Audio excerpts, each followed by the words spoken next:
Hello friends, जय माता दी। कैसे हैं आप सब दोस्तों? पौष माह की पुत्रदा एकादशी है और शास्त्रों के अनुसार हर माह की एकादशी हर व्यक्ति को रखनी ज़रूर चाहिए। इसमें कोई भेदभाव नहीं करना चाहिए। साल में 24 एकादशियाँ आती है और 2 पुत्रदा एकादशी के व्रत आते हैं, एक पौष माह में और दूसरी श्रवण माह में।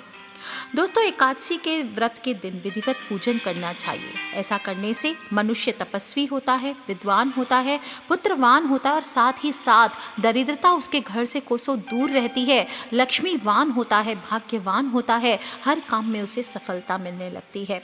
इस दिन आपको दीपदान भी ज़रूर करना चाहिए। महाराज युधिष्ठिर पूछते हैं भगवान श्री कृष्ण से इस व्रत के बारे में कि हे भगवान, आपने सफला एकादशी का महात्म्य बताकर बड़ी कृपा की। अब कृपा करके यह बतलाइए कि पौष माह के शुक्ल पक्ष की एकादशी का क्या नाम है और इसकी विधि क्या है, इसमें कौन से देवता का पूजन किया जाता है। तब भक्त वत्सल भगवान श्री कृष्ण कहते हैं, हे राजन, इस एकादशी का नाम पुत्रदा एकादशी है और इसमें भी नारायण भगवान की ही पूजा की जाती है। इस चर और अचर संसार में पुत्रदा एकादशी के व्रत के समान दूसरा कोई व्रत है ही नहीं। इसके पुण्य से मनुष्य तपस्वी होता है, विद्वान होता है, लक्ष्मीवान होता है, भाग्यवान होता है। और इसकी एक कथा कहता हूँ, तुम ध्यानपूर्वक सुनो। भद्रावती नामक नगरी में सुकेतुमान नाम का एक राजा राज्य करता था। उसका कोई पुत्र नहीं था। उसकी स्त्री का नाम शैव्या था और निपुत्री होने के कारण वह सदैव चिंतित रहा करती थी। राजा के पितर भी रो रो कर पिंड लिया करते थे और सोचा करते थे कि इसके बाद हमको कौन पिंड देगा। राजा को भाई, बांधव, धन, हाथी, घोड़े, राज्य और मंत्री, इन सब में से किसी से भी संतोष नहीं होता था। वह सदैव यही विचार करते थे कि मेरे मरने के बाद मुझे कौन पिंडदान करेगा। बिना पुत्र के पितरों और देवताओं का ऋण मैं कैसे चुका सकूंगा, क्योंकि जिस घर में पुत्र ना हो उस घर में सदैव अंधेरा ही रहता है। इसलिए पुत्र उत्पत्ति के लिए प्रयत्न करना चाहिए। जिस मनुष्य ने पुत्र का मुख देखा है वह धन्य है। उसको इस लोक में यश और परलोक में शांति मिलती है, अर्थात उसके दोनों लोक सुधर जाते हैं। पूर्व जन्म के कर्म से ही इस जन्म में पुत्र, धन आदि प्राप्त होते हैं और राजा इसी प्रकार रात दिन चिंता में लगा रहता था। एक समय तो राजा ने अपने शरीर को त्याग तक देने का निश्चय कर लिया, परंतु आत्मघात को महान पाप कर समझकर उसने ऐसा नहीं किया और ऐसा विचार करता हुआ वह अपने घोड़े पर चढ़कर वन को चला गया। पक्षियों, वृक्षों को देखने लगा। उसने देखा कि वन में मृग हो, व्याघ्र हो, सुअर हो, सिंह हो, बंदर हो, सर्प हो, सभी भ्रमण कर रहे थे और हाथी और अपने बच्चों और हथनियों के बीच घूम रहा था। इस वन में कहीं गीदड़ कर्कश स्वर में बोल रहे थे तो कहीं उल्लू ध्वनि कर रहे थे। वन के दृश्यों को देखकर राजा सोच विचार में लग गया। इस प्रकार आधा दिन बीत गया। वह सोचने लगा कि मैंने कई यज्ञ किए, ब्राह्मणों को स्वादिष्ट भोजन से तृप्त किया, फिर भी मुझको दुख प्राप्त हुआ, क्यों? राजा प्यास के मारे अत्यंत दुखी हो गया और पानी की तलाश में इधर उधर फिरने लगा और थोड़ी दूर पर राजा ने एक सरोवर देखा। उस सरोवर में कमल खिले थे तथा सारस, हंस, मगरमच्छ आदि विहार कर रहे थे। उस सरोवर के चारों तरफ मुनियों के आश्रम बने हुए थे और उसी समय राजा के दाहिने अंग फड़कना शुरू हो गए। राजा इसे शुभ शकुन समझकर घोड़े से उतरकर मुनियों को दंडवत प्रणाम करके वहां बैठ गया।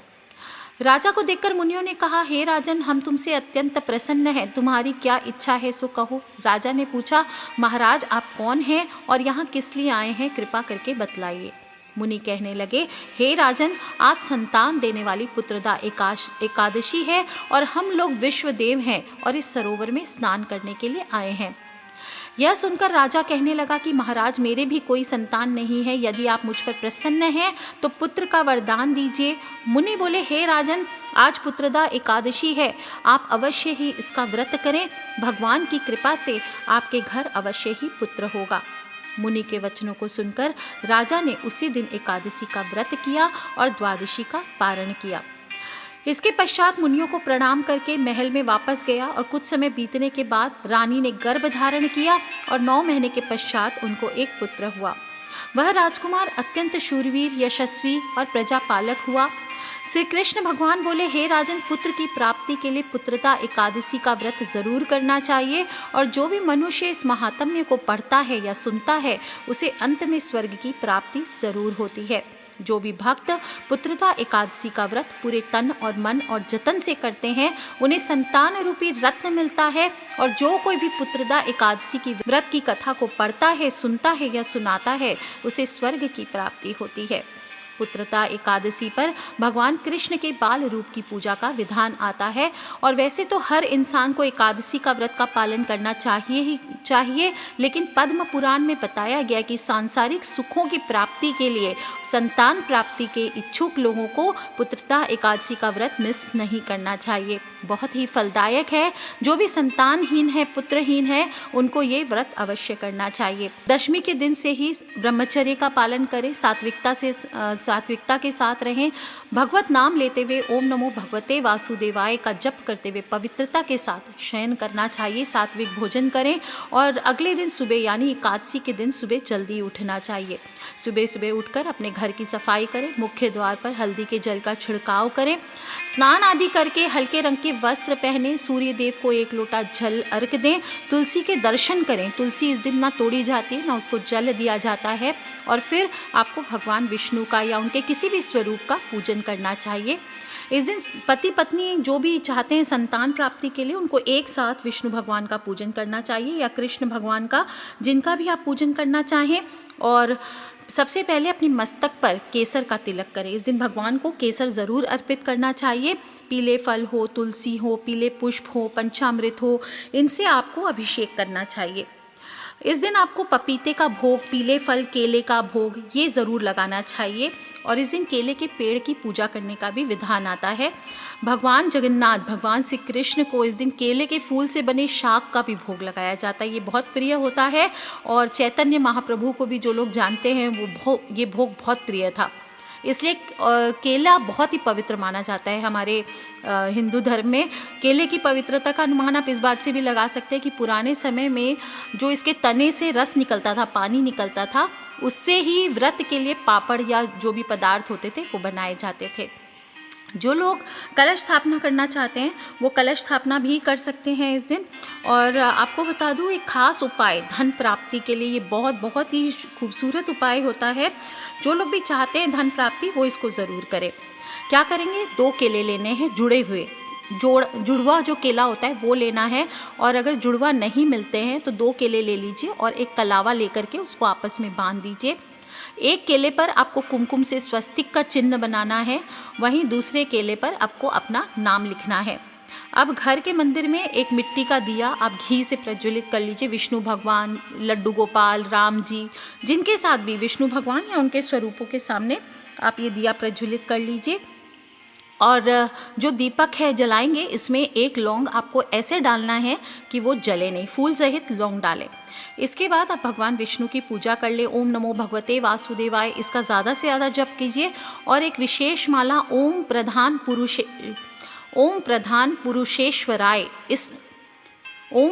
पुरुषेश्वराय नमः इस मंत्र की एक माला का जप करना है। अब अपने मन की मुराद जो भी है आपकी भगवान की वो रखें सामने। अपने कार्य के लिए प्रार्थना करें भगवान से कि हे भगवान, मेरा जो कार्य है जिसके लिए मैं ये उपाय कर रहा हूँ या कर रही हूँ वो पूर्ण हो। भगवान से शिकायत नहीं करने कि मेरा दुर्भाग्य चल रहा है, मेरा ये हो रहा है। इस प्रकार से इस दिन आपको व्रत रखना चाहिए। पूरे दिन आप व्रत रखें, भोजन आदि निराहार भी कर सकते हैं आप इस व्रत को, जलीय व्रत भी कर सकते हैं और फलाहार भी कर सकते हैं।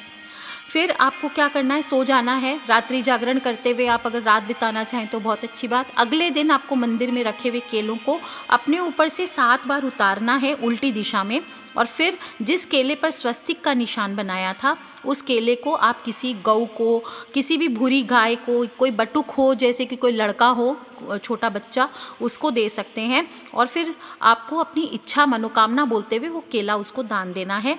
जिस केले पर आपका नाम लिखा है उस केले को आपको खुद को खा लेना है।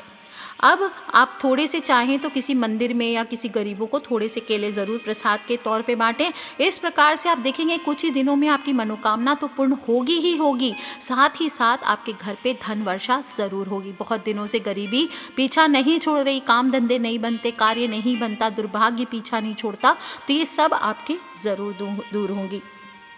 जो लोग को भी संतान से संबंधित इश्यूज़ है, या तो बच्चे आपकी बात नहीं मानते हैं, या संतान आपके वश में नहीं है, संतान प्राप्ति नहीं हो रही है, या इस तरह की जो भी चीज़ें होती है, ये आपको संतान से जो रिलेटेड प्रॉब्लम्स है इसको दूर करने के लिए आपको एक विशेष उपाय करना चाहिए। आपको बता दूं कि संतान के इच्छुक लोग हैं वो 43 डेज़ तक लगातार इस उपाय को करें। क्या करेंगे? घर में लड्डू गोपाल या बाल गोपाल की तस्वीर लगा सकते हैं या लड्डू गोपाल रख सकते हैं और नियम पूर्वक इनकी आराधना करनी है। बाल गोपाल को मिश्री का, माखन का भोग लगाएं और 108 बार आपको तुलसी की माला से संतान गोपाल मंत्र का जप करना है। ये उपाय अगर आप अभी इस एकादशी पे छूट भी जाता है तो आप अगली एकादशी से भी कर सकते हैं या किसी गुरुवार के दिन से भी प्रारंभ कर सकते हैं। 43 डेज़ तक लगातार आपको ये संतान गोपाल मंत्र का उपाय करना है। हर रोज़ आपको सुबह नहाकर स्वच्छ कपड़े पहनने हैं और निष्ठापूर्वक इस मंत्र का जप करना है। घर में आप देखेंगे कान्हा जैसे सुंदर, सम्मान और समृद्धि बढ़ाने वाले संतान का आगमन होगा। अब भला कौन नहीं चाहता है कि उनके भी घर पे नटखट बालक जैसा, लड्डू गोपाल जैसा संतान उत्पन्न हो। तो आपको बता दूं कि बुद्धिमान, ज्ञानी, नटखट, घर का नाम रोशन करने वाला, सबके मन को हरने वाला ऐसी संतान आपके घर पे जन्म लेती है इस मंत्र को इस दिन बोलने से। और मंत्र जप के बाद पति पत्नी को एक साथ प्रसाद ग्रहण करना चाहिए। इस एकादशी के दिन भगवान श्री कृष्ण को पंचामृत का भोग लगाना या उनको स्नान कराना ये भी बहुत शुभ माना जाता है। और 2 प्रकार से आप इस व्रत को रख सकते हैं, निर्जला और फलाहारी या जलीय व्रत। निर्जल व्रत पूर्ण रूप से स्वस्थ व्यक्ति को ही रखना चाहिए। व्रत से एक दिन पहले, जैसे मैंने बताया, सात्विक भोजन करना चाहिए। इस दिन आपको पूरे दिन निराहार रहना चाहिए और शाम को कथा सुनने के बाद ही फलाहार करना चाहिए। दूसरे दिन आपको पारण ज़रूर करना चाहिए। यथाशक्ति सामर्थ्य पूर्वक दान करें, ब्राह्मणों को खाना खिलाएं। और दोस्तों, इस तरीके से धन प्राप्ति के योग तो बनते ही हैं, साथ ही रुका हुआ धन या धन लाभ में बन रहे विघ्न भी दूर हो जाते हैं। दोस्तों, कई बार तमाम कोशिशों के बाद जब हमें धन की प्राप्ति नहीं होती तो हमें एक गोपी चंदन का भी खास प्रयोग मैं अक्सर बताती हूँ, वो आप कर सकते हैं। गोपी चंदन की 9 डलियाँ लेनी। गोपी चंदन आपको कोई भी पूजा शॉप में 1-2 रुपए की मिल जाती है। 9 डलियाँ लेकर आपको केले के वृक्ष पर पीले धागे में इसको बांध देना चाहिए। और जब बांधेंगे उस समय मन में जो भी आपकी इच्छा हो या मनोकामना हो वो बोलते जाएं, तो ये आपको बहुत फलित होता है, आपकी हर मनोकामना को पूर्ण करता है ये उपाय। और ध्यान रखें, जो भी उपाय कर रहे हैं, आपका मन हो, शरीर हो, तन हो, हाथ हो, स्थान हो जिस पे पूजा करेंगे, वो सभी शुद्ध और पवित्र होने चाहिए। एकादशी के दिन और भी कुछ बातों का आपको ध्यान रखना चाहिए। पवित्रता तो इम्पॉर्टेंट है ही, साथ ही भोजन आपको सात्विक करना चाहिए। इस दिन नमक का सेवन नहीं किया जाता है, सेंधा नमक आप यूज़ कर सकते हैं। और इस दिन चावल या और जौ का सेवन भी नहीं किया जाता। जौ खाने से, चावल खाने से कहते हैं कि मन चंचल होता है, प्रभु भक्ति में मन नहीं लगता।